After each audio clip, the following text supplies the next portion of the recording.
తెలియజేస్తూ ఇక్కడ వచ్చినటువంటి మన కుటుంబ సభ్యులందరికీ కూడా శిరస్సు ఉంచి నమస్కారం తెలియజేస్తూ తాండూరు ప్రాంతంలో ఇప్పుడు ఇంతకుముందు అన్నట్టుగా అన్న ఓటమి చెందలేదు. కాకపోతే మనలోనే ఉన్నటువంటి కొంతమంది కాంగ్రెస్ పార్టీ ఇచ్చినటువంటి ఒక జూడా మాటలకు, ఒక తప్పుడు వాగ్దానాలకు ఆశపడి మన బంగారం లాంటి మా అన్నని వాళ్ళకి వాళ్ళ రిప్రజెంటేటివ్ ఉండాల్సిన వ్యక్తిని పక్కకి పెట్టే పరిస్థితిలో వచ్చింది. కానీ 150 రోజుల కాలంలోనే మేము చేసింది చాలా తప్పు చేశామని చాలా మంది బాధపడుతున్నారన్నా. మనం రీసెంట్గా సర్వే చేసినప్పుడు కానివ్వండి, ప్రాంతంలో రైతుల సమస్యలు మాత్రం చాలా విపరీతంగా ఉన్నాయి. ఒక ప్రభుత్వానికి ఒక మినిమం ఒక 6 నెలలు సంవత్సరం టైం ఇస్తారు. కానీ ఈ యొక్క వాగ్దానాలు ఏవైతే 420 వాగ్దానాలు ఏవైతే చేశారో అందులో ఏ ఒక్కటి కూడా పూర్తిగా అమలు చేసే పరిస్థితిలో ఇప్పుడున్నటువంటి ప్రభుత్వం లేదు.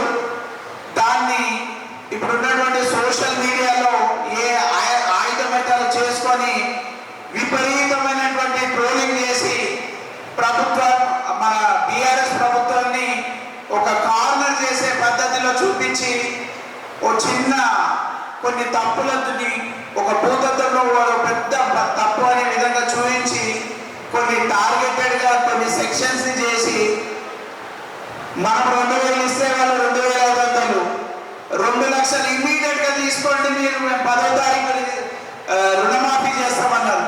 ఆ ఏ ఒక్క రుణమాఫీ కూడా రాలేదు.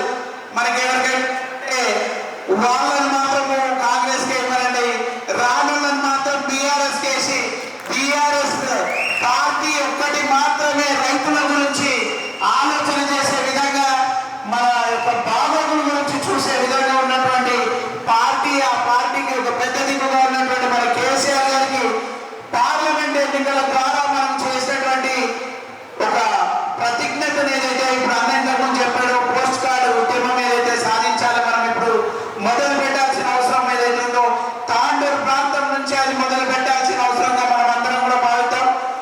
పెద్ద ఎత్తున ఈ యొక్క పోస్ట్ కార్డు ఉద్యమం ద్వారా మనకు జరుగుతున్నటువంటి అన్యాయాలను రాష్ట్ర ముఖ్యమంత్రికి తెలియజేసే విధంగా ఈ యొక్క కార్యాచరణ ఉంటుంది.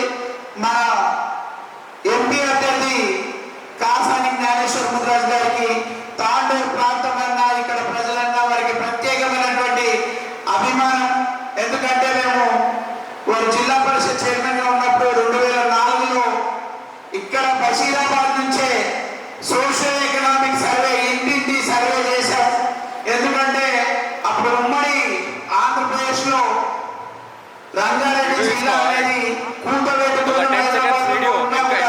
ఇక్కడ స్థితిగతుల పైన అప్పుడున్నటువంటి రాజశేఖర రెడ్డి గారి ప్రభుత్వానికి ఒక నివేదిక ఇవ్వాలని ఏదైతే దృఢ సంకల్పంతో ఆ రోజు చేసినామో ఆ యొక్క కార్యక్రమం కూడా తాండూరు ప్రాంతం నుంచే జరిగింది.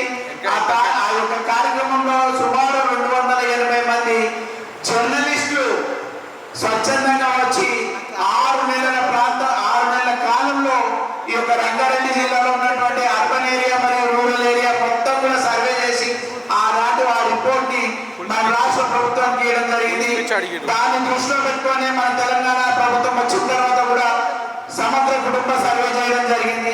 అందులో ఉన్న క్వశ్చనర్స్, ఇందులో ఉన్న క్వశ్చనర్స్ 95% మన యొక్క మ్యాచింగ్ ఉంది. అంటే మనకి సుమారు 2 దశాబ్దాల క్రితమే సమగ్ర సమాచారం